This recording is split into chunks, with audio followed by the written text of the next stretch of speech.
Good evening and welcome to another edition of the First Nations Speaker Series.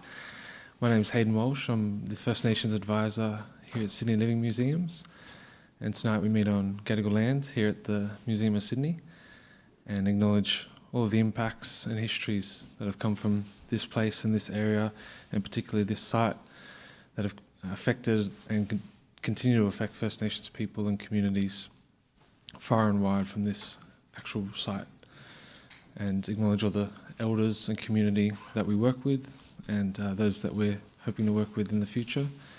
And wanted to thank each of you for coming out tonight. It's going to be a wonderful evening.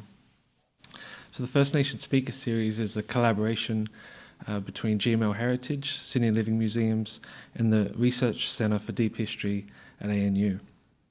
And tonight we have a wonderful guest speaker, mudyi Sentance.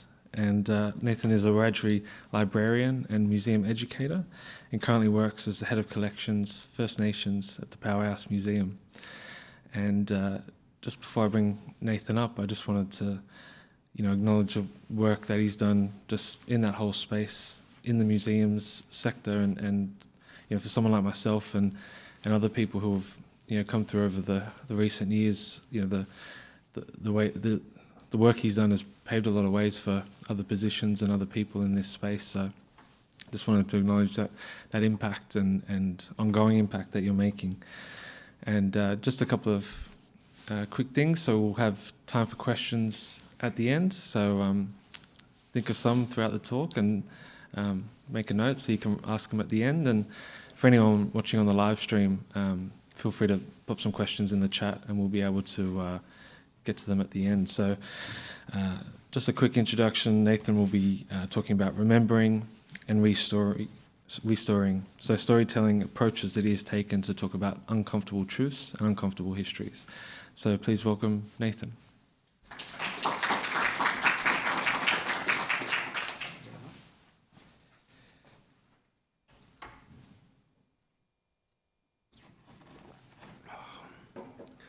Mandengu Hayden, Euromaro Lindugi, Nathan Sens Yuanadi, Raji Gibi Balado, Yindamalajal Gadago, Nurambangu, Yindamalajal Gadago, Mujigangu, Yindamalajal Nari, Mujigangu. I guess I also, before we begin, would like to acknowledge that we are meeting on the unceded land of the Gadigal people and pay my respects to their country and elders, and recognise no matter what happens on or is built on these lands, that it now and in the future that it always was and always will be Aboriginal land.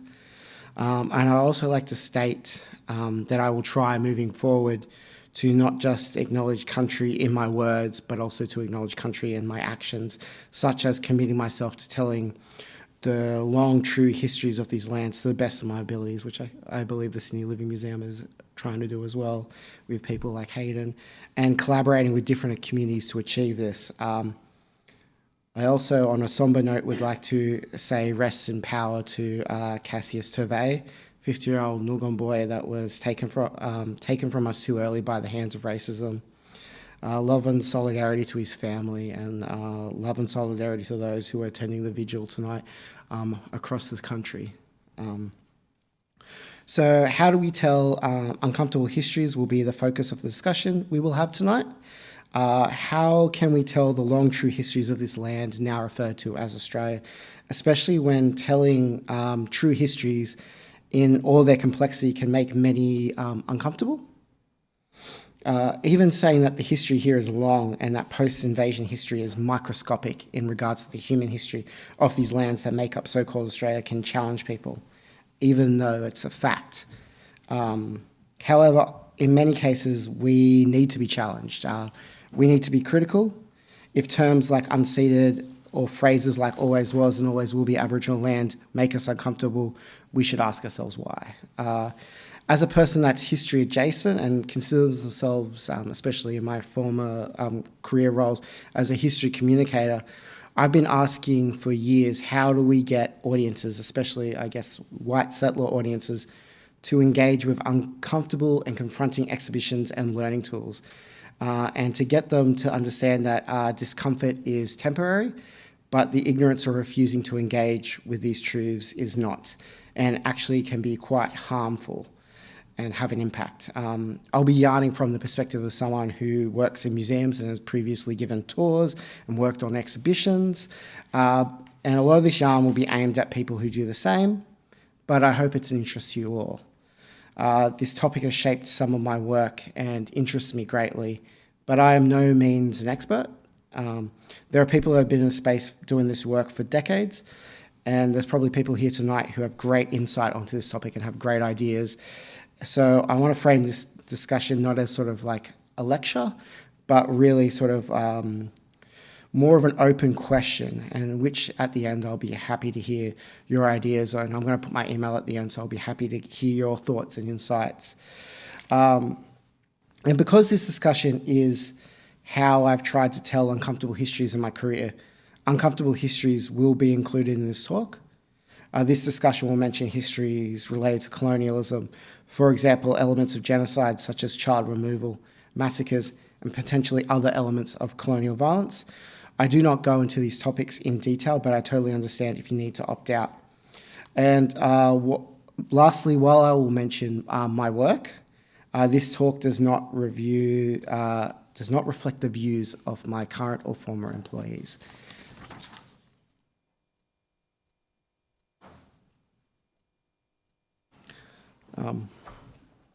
One of the ways I want to quickly ground this discussion is with who I am and where I come from, so you can understand me better and understand where my ideas are coming from. I like to do this because when I was studying to be a librarian, I was told that libraries and librarians are neutral or should be neutral, and same with museums. And I do not believe this is the case. My shirt says museums are not neutral. I do not believe this is the case historically, or is currently the case. Our lives influence us. Our ideas, therefore, our lives influence us, they influence our ideas, and that influences our work.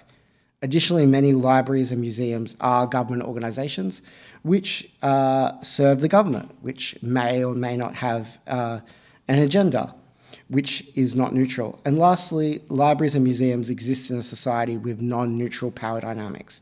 We do not exist in a vacuum. Being neutral, apolitical, would only serve the currently unequal status quo. So instead of pretending I have no biases, I will let you understand mine and how they may affect my work. I'm mudyi Sentance. I'm a Wiradjuri man. My family is traditionally from Mudyi, New South Wales, but I grew up on Darkinjung country on the New South Wales Central Coast, about an hour or so from here. Which is where my dad helped with the establishment of the new Eleanor Duncan Aboriginal Medical Service, now called Wiradjuri. My pronouns are he, him, Nilla. I am one of 8 kids. I have 6 brothers and 1 sister. Because of that, I also have 30 nieces and nephews.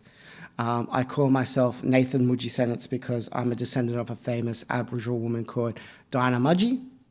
When Dinah, my great-grandmother, was between 8 and 10 years old, her family, my ancestors, were massacred, and she was orphaned. As an orphan child, she was sent to work as a domestic servant at a station in Mudyi. They would not let her work under her traditional name, so they gave her a name, Dinah Mudyi.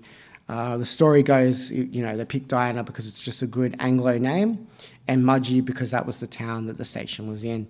I have been told by a few elders that the town name of Mudyi actually derives from the Wiradjuri word mudyi, which means friend or mate. So I call myself mudyi Sentance to reclaim and repurpose a name imposed on my grandmother. Also, it means friend or mate, and I think I'm friendly, so it fits. I've worked in libraries, archives, and museums for over 15 years, starting work at the Darkinjung Local Aboriginal Land Council back on the Central Coast as an archival assistant. From there, I actually worked at the State Library of New South Wales under the mentorship of Ronald Briggs and Melissa Jackson, who are the Aboriginal librarians there. I've been there since 1991. And Ronald has just curated a show on the Crew Knockout down the road, so I suggest you all check it out. It's incredible. Later, Dr. Kirsten Thorpe joined the library with the establishment of the Indigenous Services branch. After the State Library, I worked at the Australian Museum under the mentorship of Laura McBride, and now at the Powerhouse on Gadigal Country, working as Head of Collections First Nations under the leadership of Director First Nations Emily McDaniel in the newly established First Nations Directorate. So we're a whole new team there. In between this, I've briefly worked at the University of Sydney Library as a Wingara Moora advisor on their cultural protocols. And I'm also part of the Indigenous Archives Collective, founded by Dr. Kirsten Thorpe and Dr. Shannon Forkhead. And I write a blog called The Archival Decolonist, but you don't need to read that. From a young age, I understood that sometimes the mainstream historical accounts or even contemporary accounts in the media about Australia differed or were missing crucial parts of stories Aboriginal community members were telling me. However, this was solidified when I started working in libraries, archives, and museums. I noticed how little material in this state library collection mentioned First Nations people, and the small amount of material that was written about First Nations people, history, and cultures was often written by non-Indigenous people. And that lack of Indigenous voices, that lack of First Nations voices, and its impact were made clear for me one time early in my library career when at the State Library, a community group, a First Nations community group, visited the library. And on this trip, I remember specifically one auntie reading a record in a missionary diary, I think, about herself. And she said, the diary said that she broke her arm. And she was like, I've never broken my arm. I'll get an x-ray right now. I've never broken my arm in my life. And even though the difference in this scenario between the written record and Arnie's lived experience could be said to be innocuous, it nevertheless highlights the fact that that fact was in the written record and Arnie's lived experience was not in the State Library collection. So it made me really clear of whose voices were in that collection and whose weren't. Similarly, the State Library did this really cool language project a number of years ago where they identified, redescribed, and digitised unpublished and rare material containing Aboriginal languages. Part of this project, we were consulting with and engaging with several communities where the languages originated from, and we would often get feedback from communities saying, "This word doesn't mean that," or "This word doesn't sound like that. You would actually pronounce it like this." And separately, I remember talking to a community member a few years later who said one of the issues about working with older languages, language material written by colonists, was their biases and influences would affect their interpretations, and generally they would simplify Aboriginal culture and language. The example they used was one colonist in their papers said they witnessed a rock being passed around a ceremony, and the mob in that ceremony kept repeating a word when they were handed the rock. And the colonists recorded that word saying that it must mean rock or stone. And if you think about the thing of the ceremony and being passed around, it's easy to see that that word probably meant something much more complex than that. Seeing and hearing examples like this firsthand made me want to follow the work of Melissa, Ronald, Laura, and ensure the collections of memory institutions include First Nations people, especially knowing that collections like, say, for example, the State Library really contributes to how collective memory is formed. You know, the State Library is where Thomas Keneally went to write Schindler's List. Therefore, the lack of First Nations voices in these spaces will only aid in the continued erasure or misinterpretation of First Nations peoples, cultures, and histories. So, you know, that's why I kind of really wanted to work to be a platform for First Nations voices in what I do. However, one barrier to this is people's response to hearing First Nations people telling our stories, especially when our stories interact with settler history. And these stories can be, if told truthfully, brutal and horrific. Some people do not want to engage with it or react with guilt. An example of this is when I was working at the Australian Museum and we ran a program for medical students as part of them learning about Aboriginal culture for their courses. And we wanted to ensure what we were talking about was not just the museum stuff, but also relevant to medicine. So we would discuss things like our own experiences with medical institutions or other social and historical factors that could affect First Nations health, like the stolen generations and intergenerational trauma. After the program, students were given feedback forms to rate the program and provide comments. And there was a minority of these students who wrote comments along the lines of, "I felt like I was being reprimanded," or "You can't make me feel guilty for being white," which I thought was so odd, especially because after the program, I was actually worried we may have been too gentle. I also thought it was odd because never in our discussions did we say, this is your fault, or even single out white people specifically. We were just stating the factual reality for ourselves and many other First Nations people, but that minority still potentially refused to engage. I say this, and I do not know that they got the feedback right after the talks, so I do not know if they had a chance afterwards to reflect and absorb, but that was their initial response in the feedback forms. And it doesn't even need to be overly controversial to spark a reaction. Not that last example was, but even around discussions around general inclusion can be met with adverse resistance. For example, I was once talking to a white settler curator how it's becoming more common for exhibitions to include the relevant First Nations languages. And she said she was worried that that could be confusing for exhibition visitors. And, undoubtedly she was talking about white settlers when she was saying visitors, and my initial reaction was, not everything's about you. But exhibitions have been in many cases about her, as her epistemology, her experiences, her language are considered the default in a lot of society, therefore are reflected in the majority of exhibitions. And because of that, she was more concerned with potential white settler discomfort caused by confusion than the suppression of First Nations languages. And this is another example of why I think the neutrality and the status quo need to be challenged. My colleagues at the State Library a couple of years ago did a response to the 250th anniversary of James Cook coming to the east coast of Australia. And for their exhibitions, what they wanted to do was actually focus on the community on the shore rather than the fellas in the ship. And they were labelled for doing so historical barbarians by some politicians, which, I would totally embrace the role of historical barbarian. Reactions like this, they're often called, some people call them like white fragility, which is described as the discomfort or defensiveness on the part of a white person when confronted with information about, racial inequality or injustice. And it can lead to the demonisation of what is being said, or a prioritisation of white feelings over First Nations oppression. And this defensiveness can manifest itself in many ways. They can choose to disengage of what's being said if it makes them uncomfortable, or worse, they might respond by gaslighting or tone policing, a person bringing up issues like, why are you being so negative? It's not that bad. You're just looking for racism. Even accusations of reverse racism are issued to demonise what's being said sometimes. My colleague at the Powerhouse Museum, First Nations curator Kobe Edgar, says this could be considered a continuation of, a lot of people wanting to engage with First Nations people and knowledge, but only on their terms. Examples of this when white people used to very commonly have Aboriginal people represented in ornaments or kitsch that would be in their homes, but would not associate with a living Aboriginal person. Or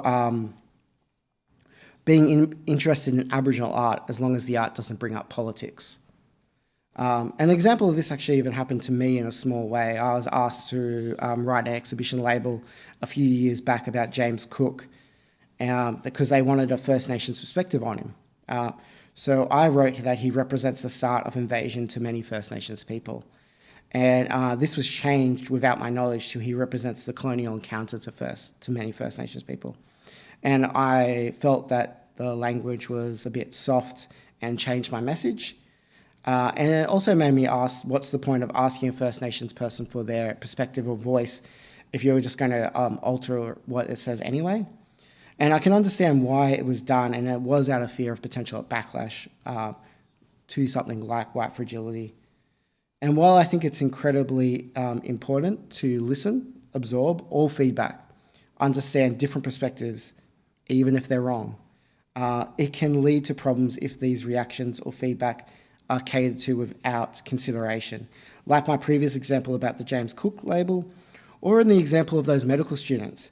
If we didn't talk about the stolen generations or intergenerational trauma, those medical students could work in Aboriginal communities while not being fully properly informed, or could potentially cause more trauma, or not properly understand how to give the proper care to an Aboriginal community member. And I guess that sort of falls into why I think truth-telling is important. Why I think learning history is important, because the past has created the present, and we are living in the legacy of the past. The now does not exist in a vacuum, just like libraries and museums do not exist in a vacuum. Therefore, history should not just be the acquisition of interesting facts, even though I do love interesting and odd facts, but they should be a tool to better equip us to understand what is happening in this current moment. History helps us understand the particular social, political, and economic context that led to this point, that led to the now. It helps us understand ourselves and the world around us. As such, not knowing the full story creates not just an ignorance of the past, but an ignorance of the present. And I guess, for example, a colleague and I were doing a tour for high school students, and this was a number of years ago, and I was talking to them about the 2018 changes to the New South Wales Adoption Act that allows children in foster care to be permanently adopted without the consent or knowledge of the family of where the child came from. And that advocacy groups like Grandmothers Against Removal said that this change would disproportionately affect Indigenous children. And one student said, but isn't that good? Which is understandable to think. But my colleague and I stated that started talking about how the policies that led to the stolen generations, which we all know are incredibly damaging and considered by many as policies of that enacted genocide. These policies were also spoken about, and at the time were justified through the language of child welfare, just like these changes. And terms like protection and safety were used to obscure other intentions or impacts. And one of the reasons why advocacy groups and activists and some academics were fighting these changes to the Adoption Act was because they either experienced or know the impact of the stolen generations and want to prevent it from happening again. And we explained to the students this is one of the reasons why on this tour we were discussing different histories of colonial violence, was so that we could become more aware of similar events occurring or emerging now and prevent them from happening. To see the connection between past practices and current ones. Because while we cannot change the past, we can change the future. Not telling history in all its complexity, or like all sanitized, uncritical, celebratory nationalism or history, will not serve our audiences. Is not relevant to their lives, besides a little bit of a pat on the back. Is superficial, which can lead to our audience only engaging with these stories we tell at a superficial level. Additionally, and probably most importantly, if we in libraries, archives and museums are trying to address gaps in our collection by doing our best to provide a platform for people from different communities that have historically been underrepresented in our collections and exhibitions, to tell their story, their lived experience, their truth, then it may include experiences of racism, sexism, ableism. If we truly want these stories to be in our collection, or to tell the stories in our collection to reflect the communities that we serve, then we should not impede someone from telling the truth. True inclusion is not just presenting, diverse stories that white people want to hear, or stories from women that men want to hear. It's about providing a space for people to tell their stories, or not tell their stories if they want, including the ones that may unsettle or maybe challenge us. Not allowing these stories will just continue hegemonic practices and that Eurocentric male bias that has led to the historical exclusion of First Nations voices in a lot of library, archive and museum collections in the first place. And I guess lastly, for people affected by these histories, truth-telling, telling these stories, helps with the healing.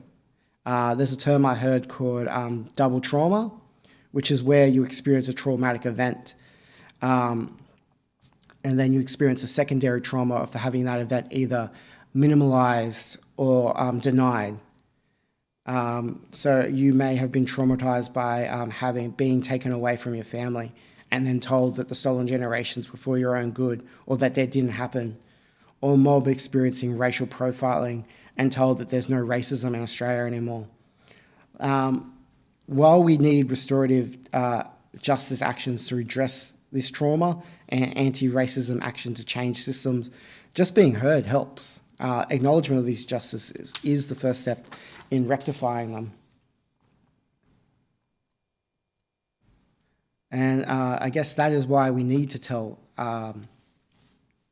uncomfortable histories. But how do we tell them is a different sort of question. And I don't believe there is a straightforward guide. Different situations need different solutions. And as I said at the start, I am no expert. But there's lots of people that have thought about this. But these on the screen now are I guess these are more considerations that I've thought about in thinking about this question. Firstly, I think we need to educate ourselves. Like Tila Reid said in that last slide, along with many other First Nations people, the burden of truth-telling has often been on us, and it's tough, and we need to share this labour. And I think one of the ways we do that is by seeking out and listening to, in this case, different First Nations voices in different mediums. And with the internet, it's easier now than it ever has been.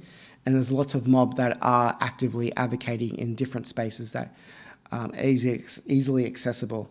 And I do this myself as a cisgendered man.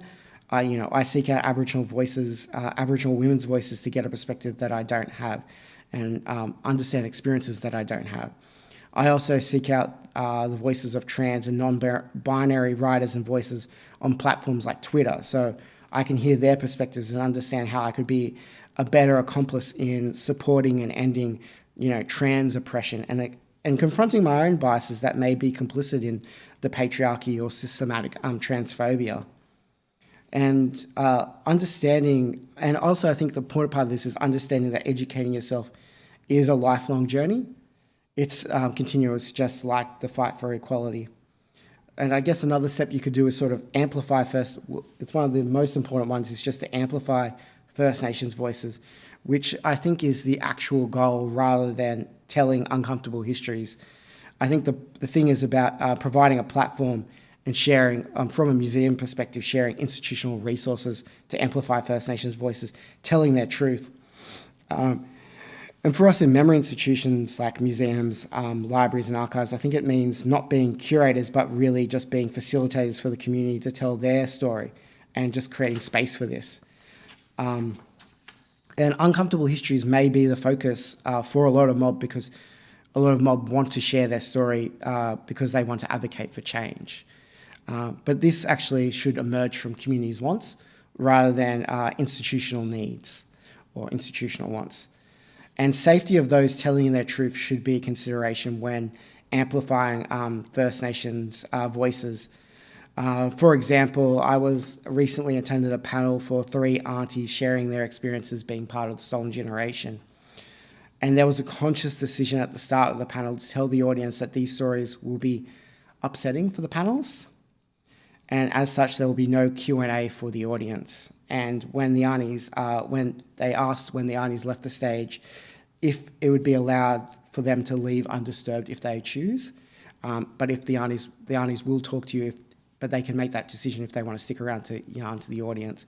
And I think that was, again, just a way to ensure their safety and also to ensure that, I talked about double trauma, to ensure that something like that didn't happen, where they, tell their story and then have someone say that was for their own good in their sort of question. So I think it was about creating space for safety. And I guess part of amplifying First Nations voices is also about not making assumptions about what they want to say. I'm currently working on a project, a freelance project to highlight the First Nations history of the town of Mudyi, where I'm traditionally from. And the assumption made by some that were working on this project would be that the project would be about massacres because that is a big part of the history of Mudyi. But when we consulted with a senior Mudyi Aboriginal community member and asked them what they wanted the project to be about, the first thing they said was they did not want it to be about massacres because they said that's all people think about when they think about our history.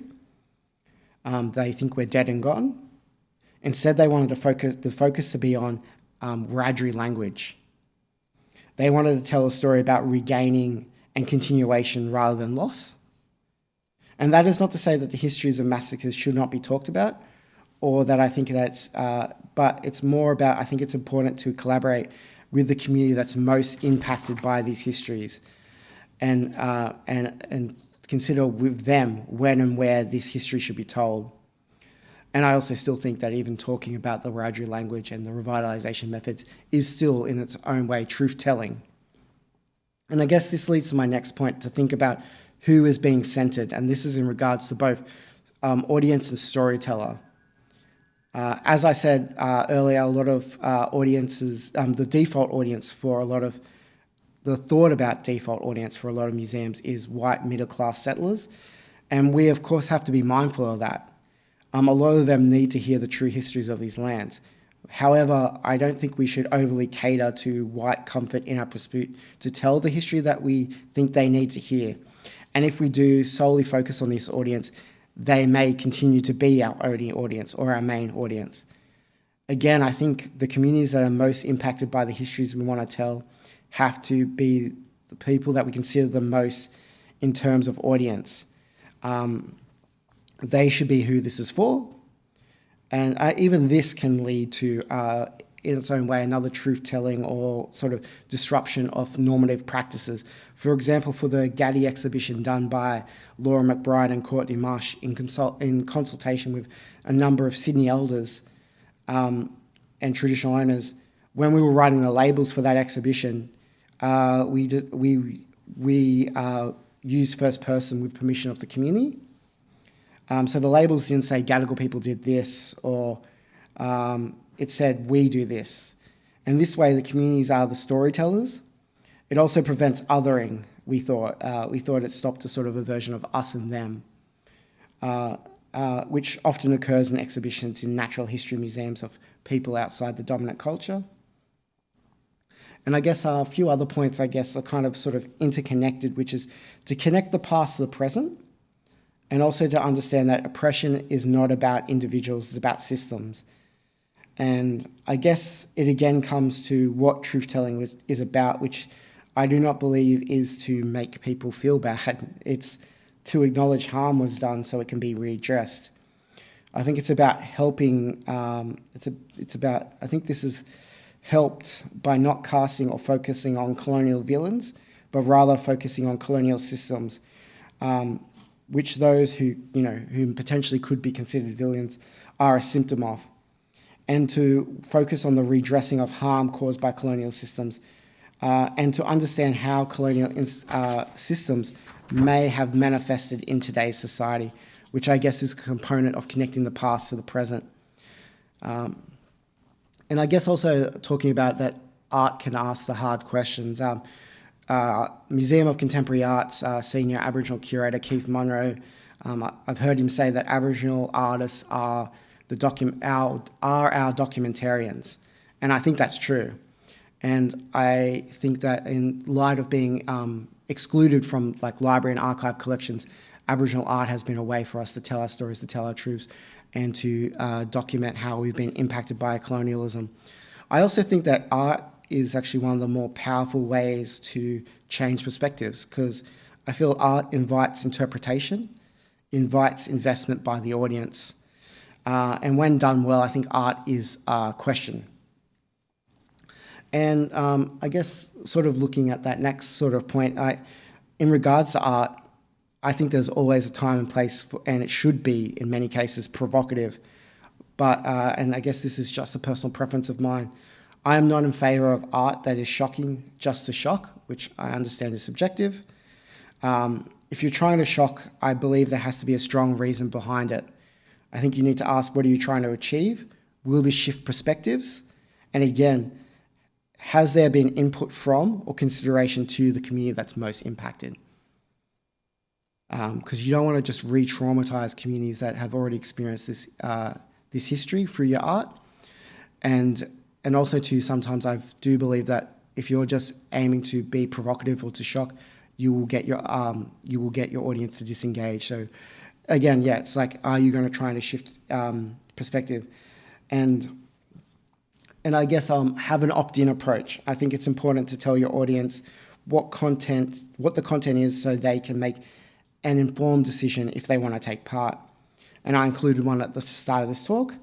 And I don't think this is about people avoiding content unless they don't want to be re-traumatized, but just being about being mentally prepared to what you're going to engage with. You're choosing to take part, you're opting in. And there's a museum consultant named Margaret Middleton, who actually online gives a detailed guide into opt-in approaches for museums, and I suggest, if you're interested, to check it out. And I guess also one of the things that's important is to acknowledge complicity. I think this is an important part of disrupting the idea of neutrality of memory institutions. Also, if we're encouraging the public to critically reflect on their history and how it influences the present, then I guess I believe that as museums, libraries and archives, we need to critically reflect on ourselves and our past practices. And especially when there's complicity of colonialism and museums. And I guess one example of this is when I used to do tours called Truth and Treaty tours at the Australian Museum. This was mostly to empower audiences to interrogate the idea of truth. I used to start the tour with 3 stories. And the first story is that when I first started at the Australian Museum, we had this really incredible spiders exhibition. And I was walking through the lobby wearing my museum shirt, and a lady stopped me and said, "Hey, how do you get rid of funnel web spiders?" And I said, "Oh, sorry, I don't know, that's not my area of expertise." And before I could finish what I was saying, another member of the general public came up and said, "Well, to get rid of funnel web spiders, you need to..." And before he could finish, she put her hand up to his face and said, "Excuse me, I'm talking to the expert," pointing to me. And I was like, no, I'm not an expert. I don't know enough to confirm or deny what he's saying, but that's what I was saying. But to her, I was an expert because I was wearing a museum shirt. Secondly, the museum actually digitized its magazine. Secondly, actually, this is actually before my time at the Australian Museum. The museum, one April Fool's, thought it would be funny to actually have a drop bear display and do it for April Fool's. And apparently they put it in the lobby, and apparently a lot of people walking past it, and one staff member actually heard someone ring up a friend and say, "I knew they were real, I knew it." And it just shows that if the museum puts it on its wall, it becomes fact, and that's a powerful thing. And lastly, again, and this was to speak to the topic of acknowledging complicity, lastly, the Australian Museum digitized its magazine from the 1920s to the 1960s. And I went through it because I was interested about historically how First Nations people were represented in this magazine. And unsurprisingly, it was horrific. It got so bad that I actually started cataloguing all of the derogative terms that we used to describe us in a spreadsheet. But one particular article stood out to me that was in 1921. It was written by, I think it was the head anthropologist at the University of Sydney. And he basically said that grown Aboriginal men and women have the minds of small children, which of course is wrong. It's, factually incorrect. But it didn't get me thinking about that came out in the Australian Museum magazine for the general public, and it was written by the head anthropologist at the University of Sydney. To a lot of people, they would be especially at that time, considered the quote unquote experts of Aboriginal people and culture. So, and that would have an impact. If you were hearing that grown Aboriginal men and women have the minds of small children, where at the same time you were hearing that Aboriginal children were being taken away from their family, you would almost think that it's justified, and that is the complicity and the power that museums have, and the complicity and past actions that I believe that we have to acknowledge. And I guess to sort of end, I think what we really need to try and do is, I guess, try to make it action-based and focus on the future. I think it helps. When hearing these histories, a lot of people will be inspired to action. I think if we can provide channels for that inspiration of action to go, I think that's important. I also think even suggestion of action is important in the sense of sometimes when hearing these horrible histories or hearing their effects of today, people feel despair, and I do not want to engage in I do want to create hopelessness. So I believe that creating a way to sort of think about how we can move forward in the future can help with that sort of feelings. And what I'm going to do is I'm going to show you some of these suggestions in action. I got to be part, when I was working at the Australian Museum, of an exhibition called Unsettled. It was curated by Laura McBride and Dr. Mariko Smith. And, I was very privileged to be there from its inception right up to its closing. And I sort of worked on the exhibition doing some of the research, writing some of the content, as well as developing tours for it. I'm just going to go through some of the exhibition that sort of connects to some of these points. I'm not going to go through the whole exhibition, of course. The exhibition sadly has closed. It closed earlier this year, but it is still online if you wanted to check it out virtually. And to give background to the exhibition, it was a response to the 250th anniversary of James Cook coming to the east coast of Australia. It was meant to be a First Nations write-reply to Australia's foundational narrative. Because it was meant to be a First Nations write-reply, one of the things that we wanted to do as a team was to ensure that it was not just the perspectives of the curators. And because of that, Laura McBride, the head curator, asked if she could have 6 months to consult with community before starting this exhibition. And this was to ensure that there were no assumptions made and that we centred the communities, again, that are most impacted by these legacies and histories. So we created a survey which basically just had 6 questions like, who's your mob? Where are you from? Thinking about James Cook, what words come to your mind? Thinking about the Australian Museum, what words come to your mind? And I thought that was an important question to figure out where we were positioned in telling the story. Considering the events of 1770, what would you want to see addressed in an exhibition? And considering the events of 1770, what do you not want to see in an exhibition?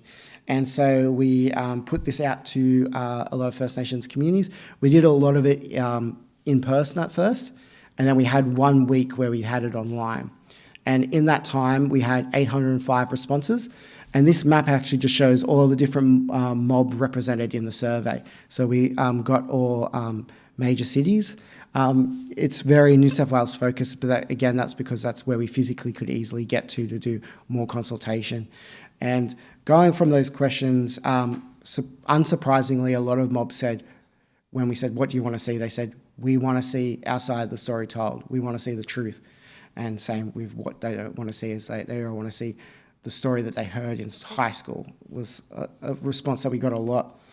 But surprisingly, what a lot of communities said is they wanted to see massacres talked about. They wanted to see stolen generations talked about. Some even said contemporary over-incarceration of deaths in custody they wanted to see spoken about. Arguably, you could say that Cook was never involved in these things, but if Cook is meant to represent the foundation of Australia, that's what the foundation represented to a lot of the First Nations people that we talked about. And when we asked what we don't want to see, a lot of them said Cook himself. That's actually a response we got. No statues, no red jackets was some responses, and which I actually kind of liked because, again, I don't like to cast colonial villains. I like to talk about colonial systems, and I also felt that in the early stages when we first got this exhibition, a lot of people's ideas around it were to actually work with a lot of First Nations artists to play with Cook's iconography. There's a lot of great exhibition, First Nations artists who do this, like Michael Cook, Jason Wing. But I still felt like this would still make Cook the centre of the exhibition, and First Nations people would still be sidelined if we, even if we were critiquing Cook. I felt like he would still have the power in the exhibition. So that's one of the reasons why I was glad that the community sort of said that. So he was still definitely a part of the exhibition, but he was not prioritised. Instead, we focused on the foundation in different ways and what that meant on a systematic level. And so, I'll just go through some of the bits of the exhibition. So sorry, these are just sort of images from this exhibition. So this is a bit called Remembering Massacres. So to the sort of left there is in the centre there is Tony Albert's work called Prodigal Son. He's done this in many iterations, but this was done through stained glass. And he sort of initially did it from basically seeing from the 2016 Black Lives Matter protests that were happening around the country. He saw young Aboriginal boys putting targets on their chest to sort of represent the feelings they felt of being over-policed and targeted.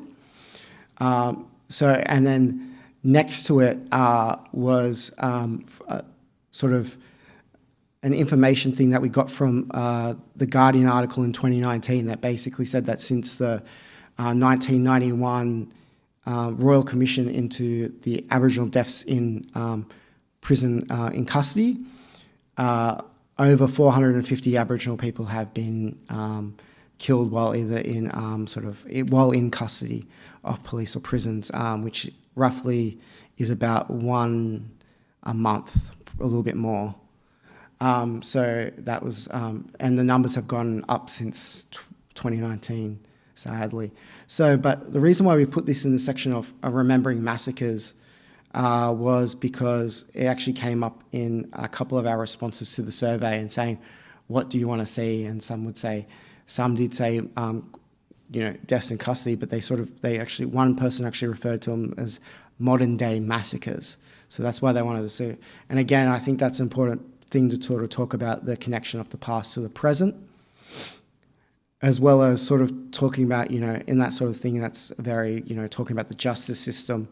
And the image on the right was actually a major part of the Remembering Massacres section, which was this is a map of massacres done by the University of Newcastle. And so we sort of put them together to sort of talk about the fact that a lot of those massacres recorded were undertaken by police or people given government powers at the time. And I think, again, talking about connecting to the past to the present, one of my fears always with these exhibitions is similar to if you cast Cook as a villain, people can dismiss his legacy by saying that, well, that's just him. And I think sometimes people do that with this history where they say, well, that's just in the past.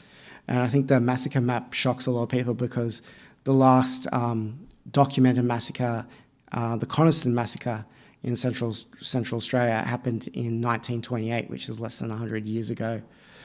And also to note about that massacre map is the historians that work on that are very conservative. So what they do is they will only include a massacre if they can find 2 or more written records that say it, and they will only include a massacre if it had, I think it's between 4 and 6 defenceless Aboriginal people killed. So there's a lot of massacres or lots of things that community would consider massacres that are not on that map. But again, so we put these all together to sort of connect these histories and sort of talk about, again, as I say, that the past creates the present.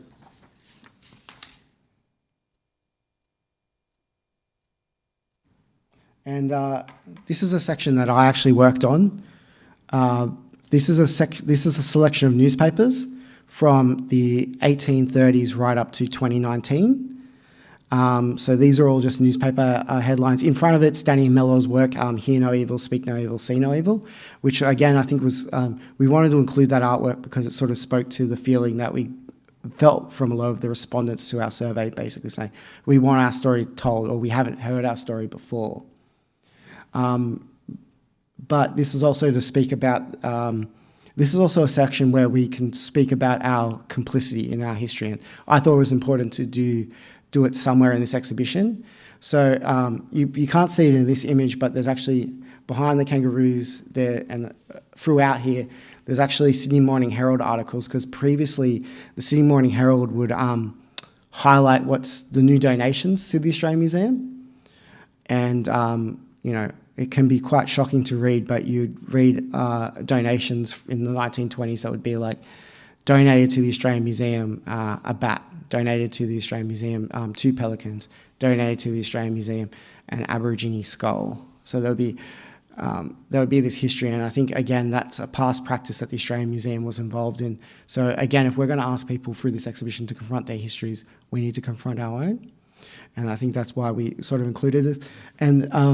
And again, I also talked about earlier about how I do not like shock for shock's sake. This is probably, in exhibition, actually talks about a lot of confronting histories. I think this is visually quite shocking because of all the slurs. But we thought this was important to show because these were all published in major newspapers throughout Australia, and some of them right up until 2019. And I thought, again, it's really important to show that these are the people that are shaping a lot of people's perspectives around Aboriginal people as a mainstream media, and sort of get audience people to think about where are you learning about Aboriginal people, or where are you learning about Aboriginal culture, and from those sources, whose voices are missing, and considering libraries and archives, that historical inclusion, but also sometimes, especially historically, mainstream media, a lot of times it was people writing about Aboriginal people, not Aboriginal people writing about ourselves. So that's sort of why we sort of include this section. But I guess one thing to say is not included in the Unsettled exhibition was there's those famous images of mob from Western Australia in chains. And while they're shocking and they're important, they're part of our history. We thought that we could tell that story in a different way, and we could avoid showing those images that could potentially re-traumatise that community. So, and other mobs. So we thought. So again, we did consider a lot about how people will engage with this history and what they'll see. And I guess also talking about the fact that I've said that I think it's important to channel these feelings into actions. So this image here was actually a postcard that you could actually take at the end of the exhibition, and sort of had an idea of what you could do after leaving the exhibition. Again, how you could channel those feelings or emotions. And the last bit of the exhibition actually had sort of there's lots of points throughout the exhibition, but I think at the end we sort of really talked about the fact that listening to First Nations people was a strong point that we wanted to get out of the exhibition. Again, seeing those newspapers, who's telling the story, who's missing, and supporting revitalisation efforts, I think, was an important thing. Talking about how we could, one of the things that could really help redress a lot of the issues with these histories is supporting mob being able to revitalise our culture or strengthen our culture, and giving us opportunities to do so, and support. And I guess also one of the most important things is of course supporting First Nations self-determination, us being able to self-determine our lives, our political and cultural aspirations, being in control of that. So I think they were sort of some of the points. And again, we were just again trying to channel people's what they may have felt into sort of actions, and thinking about how we can make we have this shared past, but how can we make a better shared future?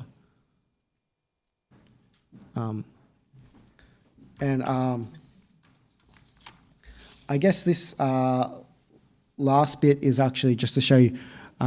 This is a section made by Uncle Lockie Dennis and Auntie Fleur Magic Dennis, Mian Dion. So this is called Wina Nandringa.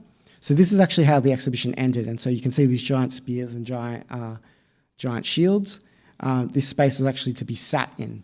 So it was actually a spot to sort of decompress before you re-enter the world. And I will say what we tried to do with this exhibition was we actually thought about how people entered and how people exited. So just as a general rule, we don't normally like being linear in how we tell our stories. Like as us in the First Nations team at that time at the Australian Museum, we tried to avoid sort of linear storytelling, because we don't believe that goes with First Nations worldviews. But we thought we actually did it for this just because we thought about how people would enter and exit the exhibition. So we deliberately tried to make it that you entered in one way and exited in another way, because one of the things we wanted people to engage in the exhibition. So we started the exhibition with sort of pre-invasion history, sort of historical things that I believe that we could all be proud of. Like we had the whale one grindstone from Cuddy Springs, which has starch residue on it, and archaeologists have done research on it in I think it was 1997, where they found that it had that starch residue on it, and because it is a grinding stone, they actually believe that it puts a case for that Aboriginal people were grinding bread 32 to 34,000 years ago, or making bread, or grounding flour to make bread. So they were just sort of stories that we thought is something that all Australians could be proud of. And that's sort of what we wanted people to sort of enter with. And the idea that Australia has a long history, and that this history is a small part of the human history of these lands. So we wanted people to sort of ease into the exhibition. And then again, we wanted people to sort of ease out. So we had this sort of space to sort of, again, so people could decompress. And that space had stories told by Auntie Fleur and Uncle Lockie. So you could spend 2 minutes in there, or you could spend an hour in there, and you could just hear these different stories. And This is well lit for the photo, but it was actually a darkened space, sort of similar to here. So you can just sort of, it was, again, a space so you can just chill out and think about. And for mob, a space that they could sort of, sort of get comfortable again before they re-enter the rest of the museum and the rest of the world. So that sort of was one of our big considerations when sort of shaping this exhibition. I guess I hope by sharing some of these examples, by sharing my thoughts, by sharing my truth, I'm contributing to in my own way to the work that many First Nations people have done for like centuries now, which is to have an open, honest conversation about our shared past.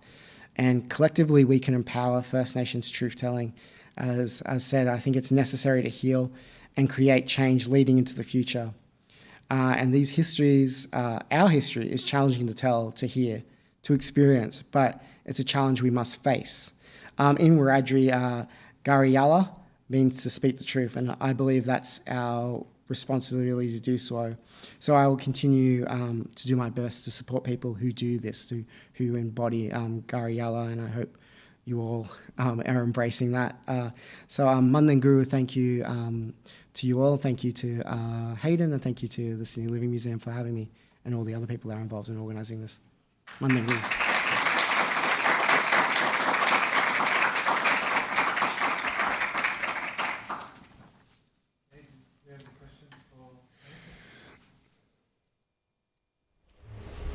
And I think I might put something to you where you reflect back to that spider situation with your shirt. Yeah. I work in corporate reconciliation. Every time I would wear something that relates back to my Aboriginality, they think in my corporate world that I have to know everything.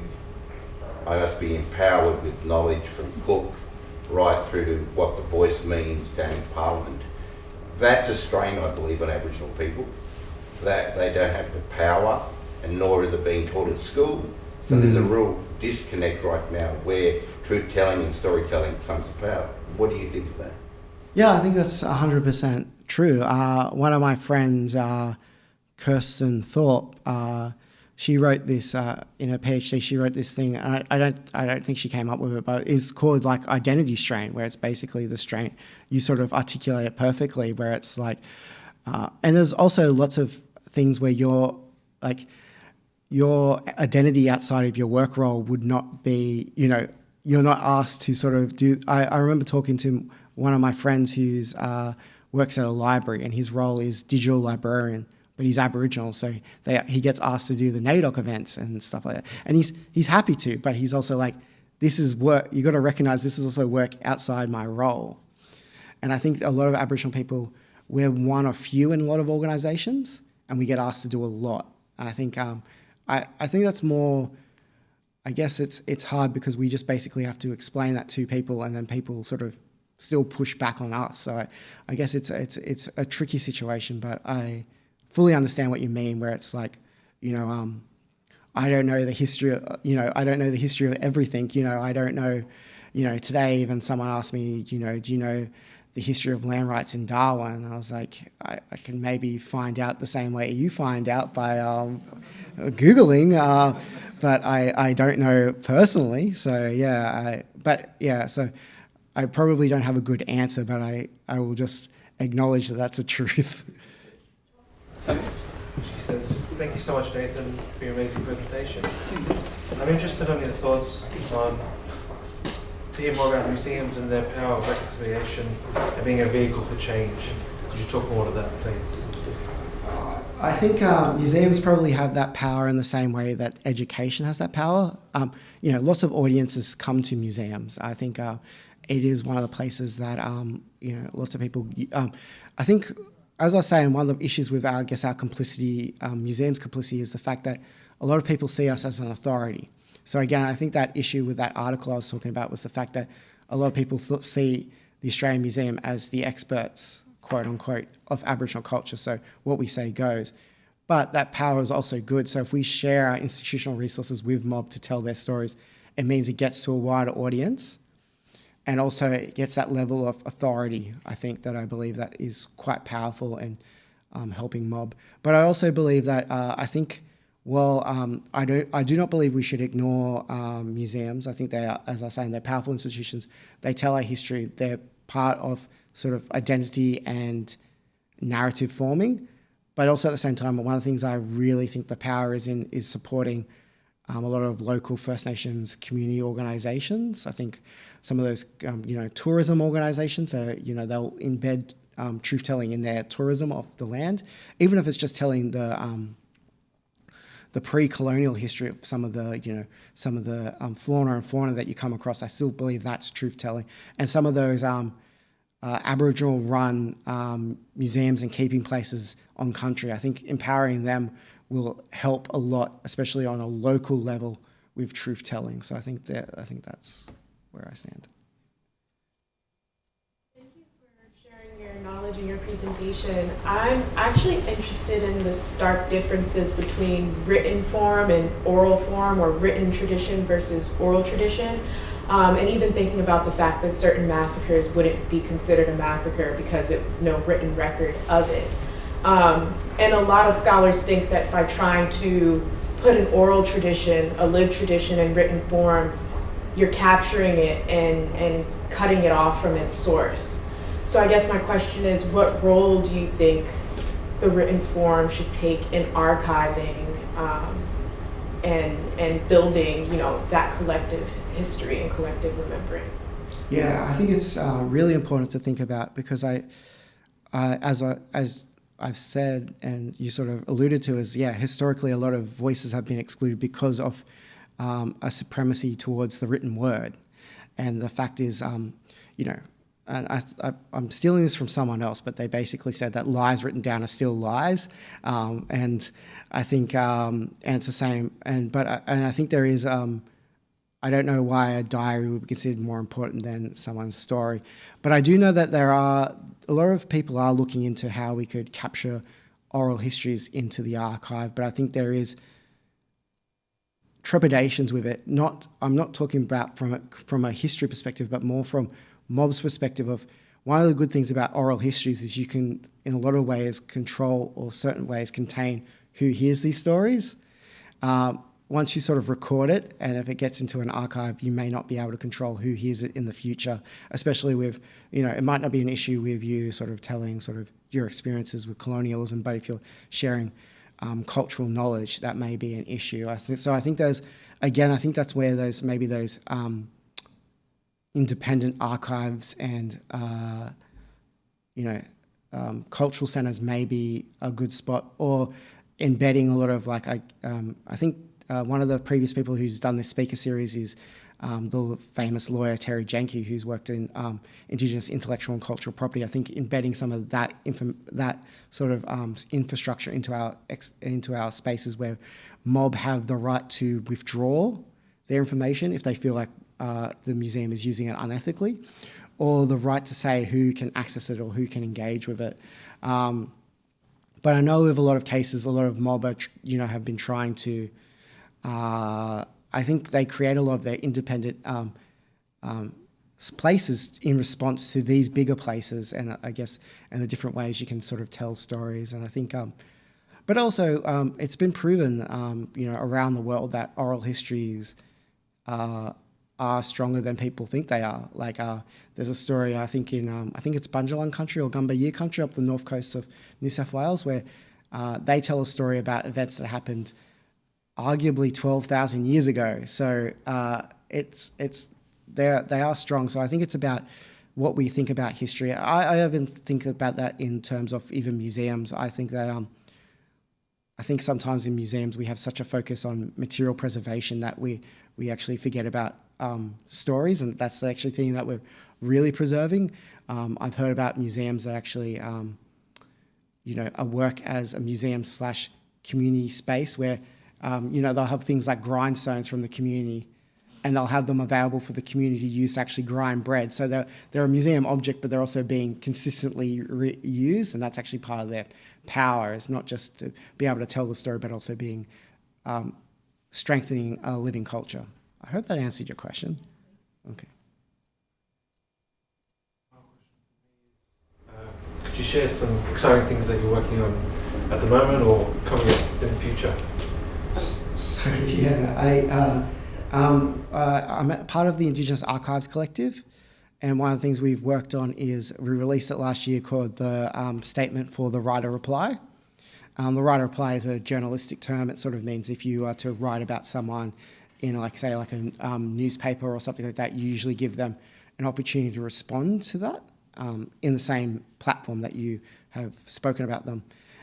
So we actually have put out a statement as an independent Indigenous archives body saying that a lot of memory institutions should actually offer this to First Nations people, to their collections, and allow collections that have written about First Nations people, cultures and histories for mob that are connected to those histories and cultures to be able to respond, correct, and provide context to that information. So it would just be so that you could always, like that story that I told at the start about Ani who broke her arm, it would not be about deleting that record that Ani broke her arm, but it'd be including next to it Arnie's statement that says that she never broke her arm, so people could come into that collection and see both those stories, or in many cases multiple stories, because it's not just I guess us and them, it's many different multiple truths. So I guess that's something exciting. And at the Powerhouse we've just started working on this. We've just released this thing called the Deed of Deposit, which is a way that we could community can donate things to the Powerhouse, First Nations community, but we never take legal ownership of it. So the community is always the legal owner. And because of that, they can actually take it out of the Powerhouse anytime they want. So if they feel like we are not doing the right thing with it, or in some cases it might be like, they build their own museum, 30 years down the track, they can take it back out. So we're going to try and investigate more and more how we can work with this deed deposit where we can service the community's needs. Thank you. Thank you very much.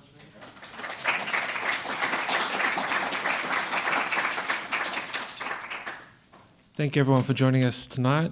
Please keep an eye out on the Sydney Living Museum's website for the next lot of speakers over the next few months, and you'll be able to find recordings of tonight's talk, as well as you mentioned Terry Janke, her talk about a year ago. She did a brilliant presentation, and many others that have spoken on this platform. So thank you again for coming, and see you next time. Cheers.